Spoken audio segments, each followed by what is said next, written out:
X ray तो हमने करवा लिया है, लेकिन हमें ना उस हिसाब से शैम्पू यूज करना चाहिए। तो उन्होंने फोड़ दो नहीं फूट रहा है। तो हमारी ना चाटा बोला जाता है।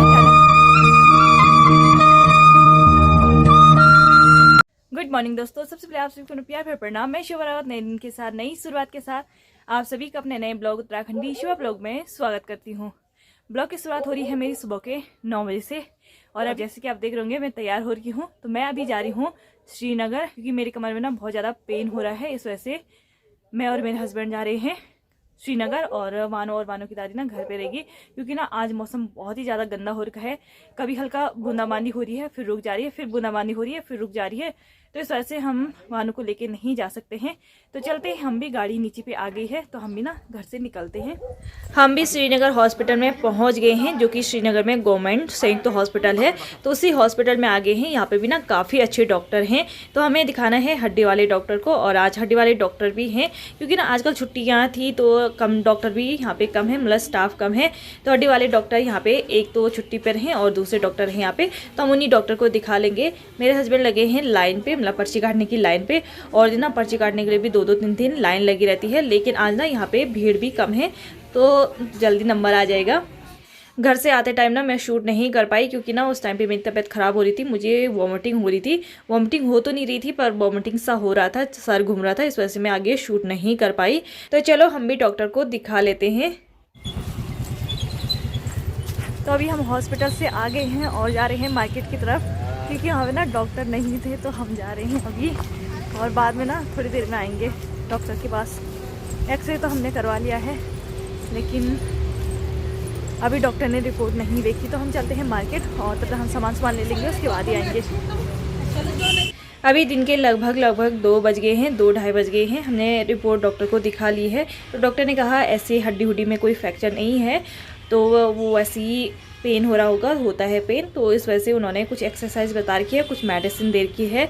और उसके बाद मैंने कहा 2:30 बज गए हैं, भूख भी लग गई थी। तो हम यहाँ पे एक रेस्टोरेंट है, तो हम यहाँ पे आ गए हैं हल्का फुल्का नाश्ता करने के लिए, क्योंकि अभी हल्का फुल्का नाश्ता ही करेंगे, क्योंकि सुबह हम लंच करके आए थे। और यहाँ पे मेरे हस्बैंड फ़ोन पे बिजी हैं, क्योंकि सारे देश का कार्य भारी इनके कंधों में है। तो यहाँ पे हमने हक्का नूडल्स मंगा रखा था, तो हक्का नूडल्स आ गए हैं, हम भी खाते हैं, क्योंकि गाड़ी भी ना नीचे आ गई है। उन्होंने अभी फ़ोन करा कि हम आ गए हैं, तो हम भी खा के चलते हैं।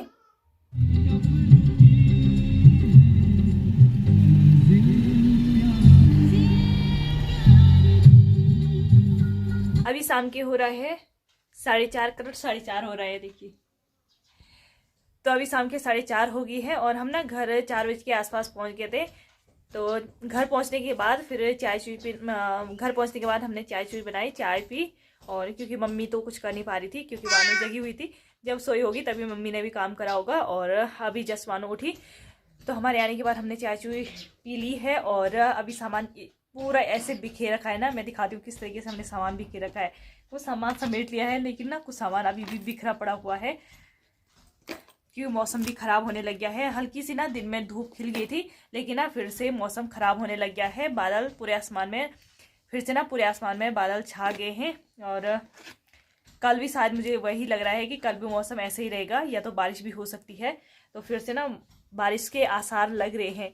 आज तो जैसे तैसे बारिश टल गई है। दिन में क्या, दिन के 12 साढ़े 12 के आसपास हल्की धूप खिल गई थी, लेकिन सुबह बूंदाबांदी हो रही थी। लेकिन अभी फिर से बादल छा गए हैं, और कल का मौसम कैसा रहता है वो कल ही पता चलेगा। लेकिन हमारा सामान देखो किस तरीके से फैला हुआ है। अभी चाय के गिलास वैसे ही पड़े हुए, और ये यहाँ देखो मैडम जी। तो आज ना मैंने हड्डी वाले डॉक्टर को दिखाया, अपनी कमर दिखाई, लेकिन ना मैंने बताया था ना मेरे सर में बहुत ज़्यादा डैंड्रफ हो रहा है, और डैंड्रफ से भी ना मैं बहुत ज़्यादा परेशान हो गई थी, क्योंकि वो डैंड्रफ ना मैंने कितने उपाय कर लिए हैं, लेकिन वो डैंड्रफ जाने का नाम नहीं ले रहा था। तो अभी ना मैंने स्किन वाले डॉक्टर को भी, मतलब चर्म रोग विशेषज्ञ को भी दिखाया, स्किन वाले डॉक्टर को भी दिखाया कि मेरे सर में डैंड्रफ हो रहा है, तो मैं क्या करूं क्या ना करूं। मैंने उनसे पूछा कि मेरे बहुत ज़्यादा बाल भी झड़ रहे हैं और डैंड्रफ भी हो रहा है, तो ये क्यों हो रहा है, डैंड्रफ जाने का नाम नहीं ले रहे हैं। तो उन्होंने कहा ये तो होता रहता है, लेकिन हमें ना उस हिसाब से शैम्पू यूज़ करना चाहिए। तो उन्होंने यहाँ पे एक इधर लाना मानो, तो उन्होंने यहाँ पे एक ये वाला शैम्पू लिख के दिया था, डैंड फ्री। हाँ, डेंट फ्री शैम्पू करके है ये, फ्रीडम फ्रॉम डैंड्रफ। तो देखते हैं कितना फ्रीडम मिलता है मुझे डैंड्रफ से, वो तो यूज़ करने के बाद ही पता चलेगा।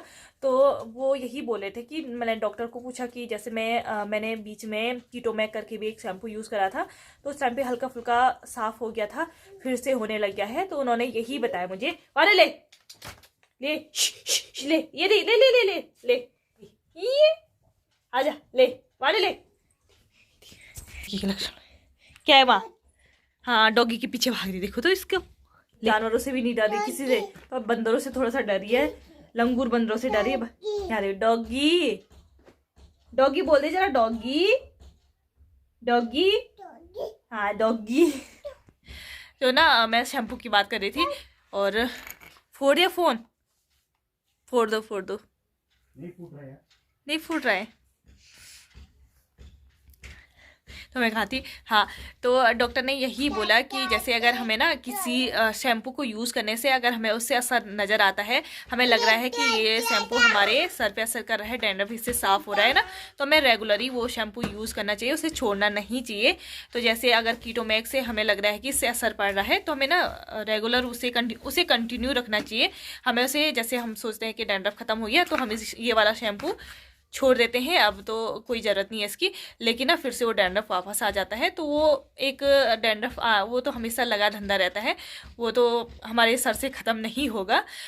तो इस वजह से उन्होंने कहा कि वो शैम्पू रेगुलर तुम्हें यूज़ करना पड़ता है। और जब हमारे सर में ना बहुत ज़्यादा डैंड्रफ होता है तो हमें ना ऑयल का इस्तेमाल नहीं करना चाहिए, मेरा सर में तेल नहीं लगाना चाहिए, उन्होंने मुझे ये भी बताया था। तो इस वजह से मैं आप लोगों के साथ शेयर कर रही हूँ, क्योंकि ना बहुत सारे लोगों को डैंड्रफ की प्रॉब्लम होती है। और मैंने डैंड्रफ के लिए आपको ये शैम्पू का नाम भी बता दिया है, डेंट फ्री करके ये शैम्पू है। तो ये देखो, हर चीज मुंह में चाहिए। हाँ, क्या है ये? सारी चीजें मुंह में। गंदा बच्चा, हे शट अप, बप बप। जय कर दे जरा, जय कर दे, जय कर दे पहले, जय। ऐसे पाक कर दे जरा, पाक कर दे। अच्छा ले ले ले ले ले ले ले, काली आ गई, काली काली काली। अभी आ गई हूँ मैं अपने घर के पीछे दुराल काटने के लिए, लेकिन ना मैं दुराल भी काटूंगी और थोड़ा सा ना भीमल भी काटूंगी, क्योंकि भीमल का सीजन स्टार्ट हो गया है। और भीमल का पेड़ देख रहे होंगे आजकल हरे भरे हैं, और जो सैतूत हो गया, खड़ीक हो गया ना, उसके पत्ते अब झड़ने लगे हैं, क्योंकि पतझड़ भी अब स्टार्ट होने वाला है। और भीमल अभी हरा भरा है, क्योंकि आज का भीमल का सीजन है, तो भीमल के पेड़ अभी हरे भरे हो रखे हैं। तो थोड़ा सा भीमल काटूंगी और थोड़ा सा दुराल काटूंगी चाटा के लिए। तो हमारी ना चाटा बोला जाता है, चाटा का घास उसे बोला जाता है जो गाय को ना जो गाय को मतलब जो दूध निकालने से पहले या तो दूध निकालने के बाद दिया जाता है, उसे चाटा का घास बोला जाता है। तो मैं चलती हूँ पेड़ में, और आप पीछे बैंड बाजी की आवाज़ सुने होंगे। हमारे गांव में ना फिर एक शादी है, लेकिन वहाँ पे ना आज उनका हल्दी हाथ था और कल है शादी, तो अभी बैंड बाजे बज रहे हैं, मतलब शाम की आरती का बैंड बाजा बज रहा है। और वहाँ पे देख रहे होंगे आप, वानु भी बैंड बाजी की आवाज़ सुन के डांस करने के लिए आ गई है। डांसर मैडम आ गई, डांसर कर कर कर डांस कर।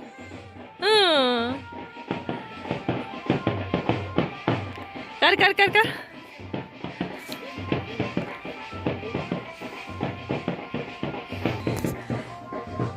तो चलो मैं भी फटाफट से घास काट लेती हूँ, क्योंकि अंधेरा भी होने लग गया है।